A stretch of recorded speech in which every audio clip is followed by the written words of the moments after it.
Olá, meus irmãos, tudo bem? Quero convidá-los a meditar na palavra do Senhor, separar um tempinho para poder fazer o seu culto particular e pessoal. Nosso texto hoje está lá em Lucas, capítulo 6, do versículo 12 até o versículo 19. Então, Lucas 6, do 12 ao 19. Leia aí na sua casa e vamos meditar aqui nele brevemente. O versículo 12 começa assim: naqueles dias retirou-se Jesus para o monte a fim de orar e passou a noite toda em oração a Deus. Eu acho muito bonito esse versículo. Jesus é o próprio Deus. Ele é o Senhor encarnado, o verbo vivo que habitou entre nós. Ele está com uma decisão importante a tomar, ou seja, é um momento importante dentro do seu ministério. Não é que ele vai decidir isso naquele momento, ele já sabe, porque ele é o Senhor onisciente.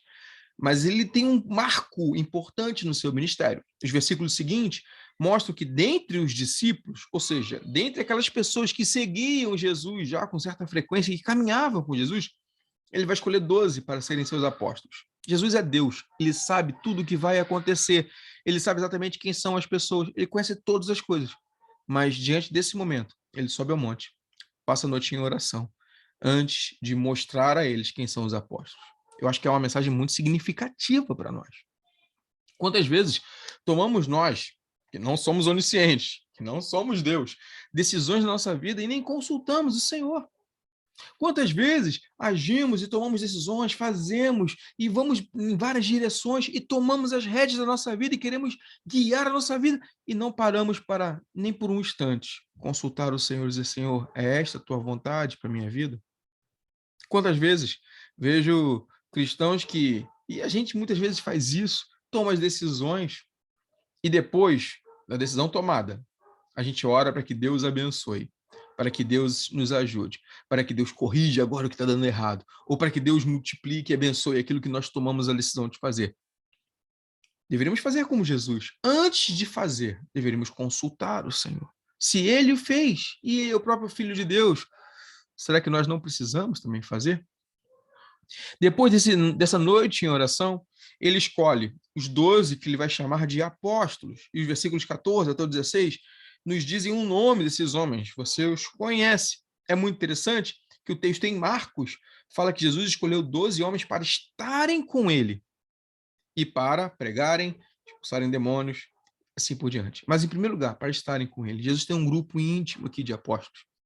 É um momento importante do seu ministério, porque ele sabe que eles serão os pilares da igreja após a sua morte e a sua ressurreição.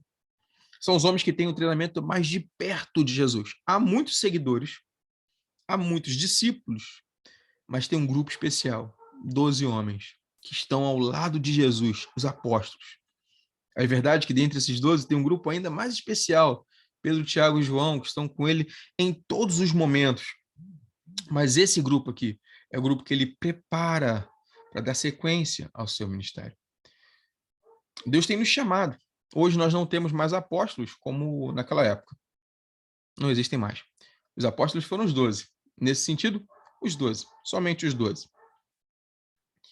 E depois, Paulo, a quem ele se chama de apóstolo, fora da época, mas na verdade, Paulo não é nem tanto apóstolo com o mesmo sentido que tem aqui, mas no sentido de alguém que é enviado por Deus, e assim por diante. Matias é colocado no lugar de Judas, mas ali está fechado o corpo apostólico, ok? O corpo apostólico está fechado.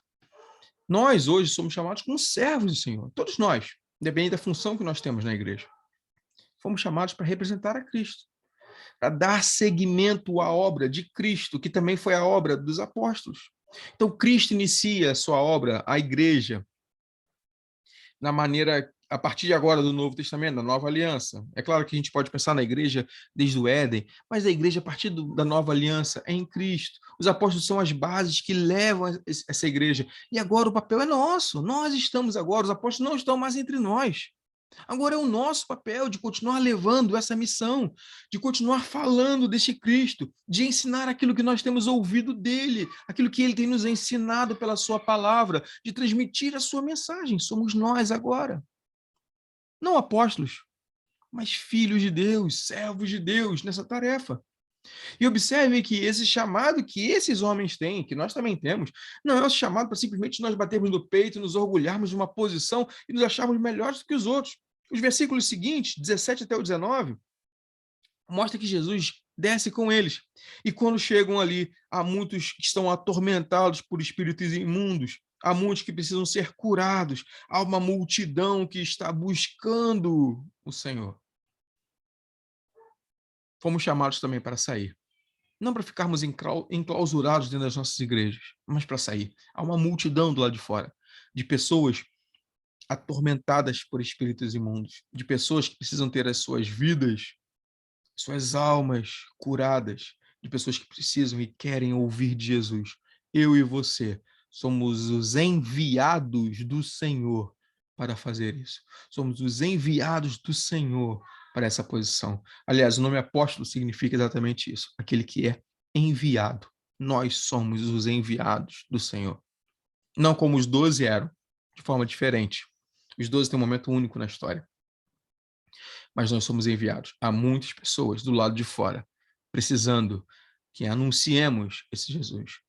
Tenhamos uma vida de oração para sermos fortalecidos por isso. Reconheçamos o chamado que Deus tem dado a nós e saiamos para proclamar a sua verdade. E que Deus nos abençoe. Amém.